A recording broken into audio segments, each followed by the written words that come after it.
கிறிஸ்தவர்கள் மற்றவங்கள மதம் மாற்றுறதுக்கு, கிறிஸ்தவங்களாக்கிறதுக்கு பயன்படுத்துகின்ற மிகப்பெரிய ஒரு தந்திரம் என்ன அப்படின்னா, மற்றவங்களுக்கு ஒரு கஷ்டம் வரும்போது அவங்கக்கிட்ட போய் உங்கள் கஷ்டத்தை உங்களுடைய தெய்வங்களெல்லாம் தீர்க்காது, எங்களுடைய இயேசு கிறிஸ்து அதை தீர்த்து வைப்பார், நீங்கள் அவரை நம்புங்க அப்படின்னு சொல்லுவாங்க. அதுவும் குறிப்பாக உங்களுடைய தெய்வங்களுக்கெல்லாம் காது கேட்காது, கண்ணு தெரியாது, அதனால் அந்த தெய்வங்களால் உங்களுடைய கஷ்டங்களை தீர்க்க முடியாது. ஆனால் எங்களுடைய இயேசு கிறிஸ்து ஜீவன் உள்ளவர். அவருடைய செவிகள் உங்கள் கூப்பிடுதலுக்கு திறந்திருக்கிறது. அவருடைய கண்கள் உங்களை காண்கிறது. அவர் உங்களை விசாரிக்கின்ற தேவனாக இருக்கின்றார். அதனால் உங்கள் கவலையெல்லாம் அவர் மேலே வச்சுருங்க, அவரை நோக்கி கூப்பிடுங்க, அவரை நம்புங்க, அவர் உங்கள் கஷ்டங்கள்லேருந்து விடுவிப்பார் அப்படின்னு சொல்லுவாங்க. அதாவது ஒரு 100 பேர்த்துக்கு கஷ்டம் இருக்குன்னு வச்சுக்கோங்க, அந்த 100 பேர்ட்டையும் போய் கிறிஸ்தவங்க சொல்லுவாங்க, இயேசுவை ஏற்றுக்குங்க, உங்களுக்கு அந்த கஷ்டத்துலேருந்து விடுதலை கிடைக்கும் அப்படின்னு. அதில் ஒரு 5 பேருக்கு அந்த கஷ்டம் சரியாயிடும். அவங்களுக்கு ஏதாவது ஒரு நோய் இருந்துச்சுன்னா நோய் குணமாயிடும். இது எப்படி நடக்குது? இயேசு கிறிஸ்து அவங்களுக்கு அந்த நோயிலிருந்து விடுதலை கொடுக்குறாரா, கஷ்டத்தை தீர்த்து வைக்கிறாரா அப்படின்னு கேட்டிங்கன்னா இல்லை. உதாரணத்துக்கு ஒன்று சொல்கிறேன். நான் கிறிஸ்தவத்தை விட்டு வெளியில் வந்து 1.5 வருஷங்கள் ஆகுது. இப்போ சமீபத்தில் எனக்கு காலில் ஒரு வலி வந்தது. அதுக்கு எனக்கு கொடுக்கப்பட்ட மருத்துவ ஆலோசனை என்னென்னா, ஒரு குறிப்பிட்ட மருத்துவ சிகிச்சை எடுத்துக்கணும்னு சொன்னாங்க. ஆனால் அந்த சிகிச்சை எடுத்துக்கிறதுக்கு எனக்கு விருப்பம் இல்லை. அதனால் அதை தள்ளி போட்டுக்கிட்டே இருந்தேன். இப்படி நான் தள்ளி போட்டுக்கிட்டே இருக்கிறேன். அது தானாகவே சரியாயிடுச்சு ஒரு நாள், எந்த ட்ரீட்மெண்ட்டும் எடுக்காமலே. இது எப்படி சரியாச்சு? நம்முடைய உடம்பில் நமக்கு வருகின்ற நோய்களை தீர்ப்பதற்கு இயற்கையாகவே உள்ளுக்குள்ளே ஒரு சக்தி இருக்குது. நம்முடைய உடம்பு அப்படி செயல்படும். கையில் காயமாயிடுச்சுன்னு வச்சுக்கோங்களேன், ஏதோ கத்தி ஏதாவது பட்டு, அதை அப்படியே நம்ம விட்டுட்டோம்னா கொஞ்ச நாள் கழித்து தானாகவே சரியாகுதில்ல. அது மாதிரி நம்முடைய உடம்பு தன்னைத்தானே சரி செய்து கொள்கின்ற ஒரு சக்தியை, இயல்பை உடையது. சரியா? அப்போ என்னுடைய காலில் இருந்த வலி சரியானதுக்கு காரணம் அதுதான்.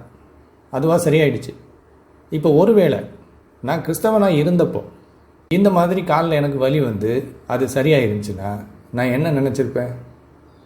நான் ஜெபம் பண்ணதுனால, இயேசுவை நோக்கி கூப்பிட்டதுனால அவர் என்னுடைய நோயை குணமாக்கி விட்டார் அப்படின்னு சொல்லி நான் நம்பியிருப்பேன். மற்றவங்ககிட்டையும் போய் சொல்லியிருப்பேன் சாட்சியாக, எனக்கு இப்படி நோய் வந்தது, இயேசு என்னை குணமாக்கினார், அவர் அற்புதம் செய்கின்றவர் அப்படின்னு. இப்படி தான் இந்த 105 பேருக்கு சரியாகும். உடனே என்ன ஆகுது? இந்த கிறிஸ்தவங்க அவங்கள போட்டு அமுக்கிடுவாங்க.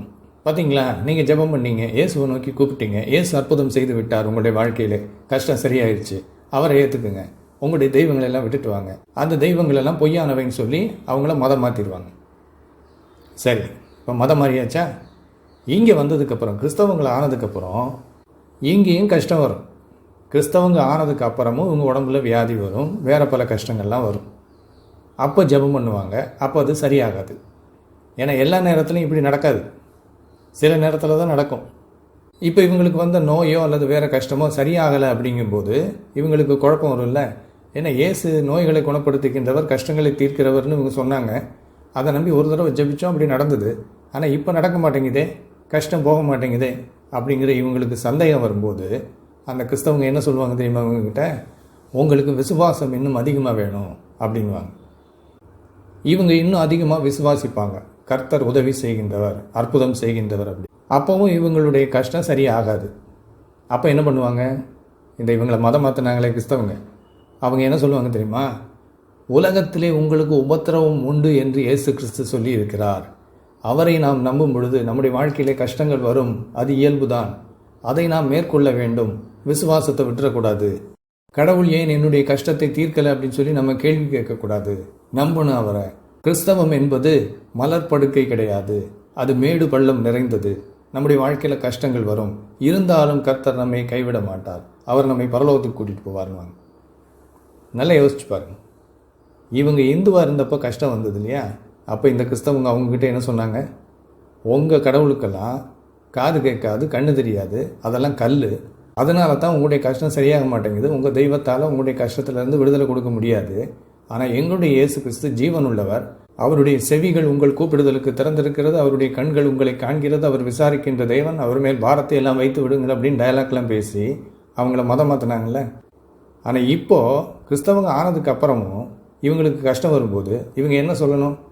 இயேசு கிறிஸ்துவுக்கும் காது கேட்காது, அவருக்கும் கண்ணு தெரியாது, அவராலையும் உங்களுடைய கஷ்டத்தை தீர்க்க முடியாதுன்னு சொல்லணுமா இல்லையா? ஆனால் இப்போ அப்படியே பிளேட்டை மாற்றி, உங்களுக்கு கஷ்டம் வருது இல்லையா, அதுவே இயேசு கிறிஸ்து உண்மையான தேவன் என்பதற்கு ஒரு ஆதாரம் அப்படின்னு சொல்லி போய் சொல்லுவாங்க. எவ்வளவு பெரிய தந்திரம் பாருங்கள். இந்துக்களுக்கு கஷ்டம் வந்துச்சுன்னா அவங்களுடைய சாமி சரியில்லை, ஆனால் கிறிஸ்தவங்களுக்கு கஷ்டம் வந்துச்சுன்னா அவங்க சாமி சூப்பர், டாப். அதனால கஷ்டம் வருதான். இப்போ இதை பற்றி நான் இன்றைக்கி பேசுகிறதுக்கு காரணம் என்ன தெரியுமா? இதை குறித்து சில பேர் என்கிட்ட கேள்வி கேட்டிருக்கிறாங்க. அந்த கேள்வியெல்லாம் திரையில் பாருங்கள். ஒருத்தர் எழுதியிருக்காரு, அது ஒரு பெரிய கமெண்ட்டு, அதில் அண்டர்லைன் பண்ணியிருக்கேன், அதை மட்டும் கவனிங்க. வெகு நாட்களாக நான் என் மனதில் ஓடும் கேள்வி இது. அவர்கள் மட்டும் மற்ற மதங்களை குறை கூறலாம். கிறிஸ்தவ மதத்தில் அவர்களுக்கு எந்த சோதனை வந்தாலும் ஆண்டவர் சோதிக்கிறார் என்று ஏற்றுக்கொள்கிறார்கள். அதுவே இந்து மதத்தில் இருப்பவர்கள் சிரமப்பட்டால் நான் வணங்கும் தெய்வத்தை, எங்கள் இந்து மத கடவுளை குறை கூறுகிறார்கள். இது எந்த விதத்தில் நியாயம் என்று தெரியவில்லை. இன்னொருத்தர் என்ன எழுதியிருக்கார் பாருங்க. பாதிரிகள் இந்த யோபு கதையை கிறிஸ்தவர்களுக்கு எந்த துன்பம் வந்தாலும் மதம் மாறக்கூடாது என்பதற்காக சொல்லி மூளை செலவை செய்கிறார்கள். அதே துன்பங்கள் இந்துவுக்கு வந்தால் அவனுடைய கடவுளை விட்டுவிட்டு இயேசுவை ஏற்றுக்கொள்ள வேண்டும் என்று எதிர்பார்க்கிறார்கள். பைபிளில் ஒரு கதை இருக்குது. பழைய ஏற்பாட்டில் யோபு அப்படின்னு ஒரு மனிதனுக்கு பல விதமான கஷ்டங்கள் வருது. அப்போ கிறிஸ்தவங்களுக்கு கஷ்டம் வந்துச்சுன்னா உடனே அந்த கதையை எடுத்து உதாரணமாக காமிச்சிங்க. பார்த்தீங்களா, அவன் கடவுளை நம்பினா கூட அவன் வாழ்க்கையில் கஷ்டம் வந்திருக்கு, அதனால் இயேசுவை நம்பினோன்னா நமக்கு வாழ்க்கையில் கஷ்டமே வராது, வந்த கஷ்டம்லாம் உடனே போயிடும் அப்படின்லாம் எதிர்பார்க்கக்கூடாதுன்னு கிறிஸ்தவர்களுக்கே அட்வைஸ் பண்ணுறாங்க. ஆனால் இந்துக்களுக்கு கஷ்டம் வந்துச்சுன்னா, வேறு மதத்தை சேர்ந்தவங்களுக்கு கஷ்டம் வந்துச்சுன்னா, உங்கள் கடவுளுக்கு கண்ணு தெரியாது, காது கேட்காது, அதனால் உங்கள் கஷ்டத்துலேருந்து உங்கள் கடவுளால் விடுவிக்க முடியாது அப்படின்னு சொல்லி அவங்கள ஏமாத்துறாங்க. அப்போ எப்படிப்பட்ட ஒரு ரெட்டை வேடம் பாருங்கள். இதுக்கெல்லாம் காரணம் என்னென்னா, இவங்களுக்கு மற்றவங்கள மதம் மாற்றணும், அவங்களுடைய மதத்துக்கு மாற்றணும் அப்படின்னு சொல்லி இவங்களுடைய மதம் இவங்களுக்கு ஒரு கட்டாயத்தை கொடுத்துருக்கு. அதனால் ஏதாவது ஒரு பொய்யை சொல்லி மற்றவங்கள இவங்க மதத்துக்குள்ளே கொண்டு வரணும். வந்ததுக்கப்புறம் ஏதாவது பொய்யை சொல்லி மதத்தை விட்டு வெளியில் போகாமல் பாதுகாக்கணும். இந்த வேலையை தான் இவங்க பண்ணிக்கிட்டு இருக்கிறாங்க. தொடக்கம் முதல் கடைசி வரைக்கும் பொய்யின் அடிப்படையிலேயே தான் இந்த கிறிஸ்தவ மதம் ஓடிக்கிட்டு இருக்கு. நல்லா சக்ஸஸ்ஃபுல்லாக ஓடிக்கிட்டு இருக்கு. நல்ல ஒரு விஷயத்தை கவனிங்க. நீங்கள் எந்த கடவுளை நம்பினாலும் உலகத்தில் கஷ்டம் வரும். சில கஷ்டம் சரியாகும், சில கஷ்டம் சரியாகாது. இதுக்கும் அந்த கடவுளுக்கும் எந்த சம்பந்தமும் கிடையாது. இவங்க சொல்கிறாங்களே, இயேசு கிறிஸ்து ஜீவனுள்ள தேவன், அவருடைய கண்கள் உங்களை காண்கிறது, அவருடைய செவிகள் உங்கள் கூப்பிடுதலை கேட்கிறது அப்படின்னு. எத்தனை கிறிஸ்தவர்கள் புற்றுநோய் அது குணமாகாமல் அகால மரணம் அடைகிறாங்க தெரியுமா? எத்தனை கிறிஸ்தவ தம்பதிகள் கல்யாணம் ஆகி கடைசி வரைக்கும் குழந்தையே இல்லாமல் இறந்து போயிருக்காங்க தெரியுமா? ஆனால் இவங்க மற்றவங்கள்ட்ட போய், இந்துக்கள்கிட்ட போயிட்டு, உங்களுக்கு குழந்தை இல்லையா, இயேசுவை நம்புங்கள், குழந்தை பாக்கியத்தை கொடுப்பார் அப்படின்னு பொய் சொல்கிறாங்க.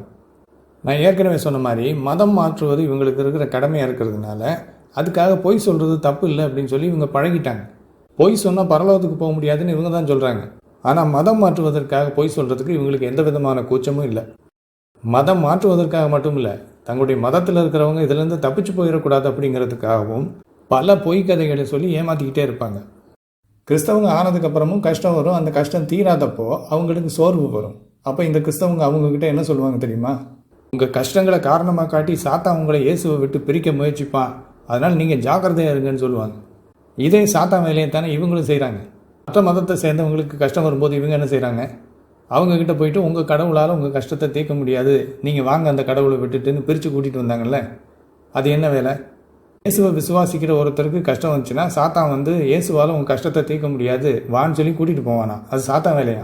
ஆனால் இந்துக்களுக்கு கஷ்டம் வரும்போது உங்கள் கடவுளால் உங்கள் கஷ்டத்தை தீர்க்க முடியாது, இயேசுக்கிட்ட வாங்கன்னு இவங்க கூப்பிட்டாங்களே, அது என்ன வேலை? அதுதான் உண்மையிலே சாத்தான் செய்கிற வேலை இவங்களுடைய வாதப்படி பார்த்தா.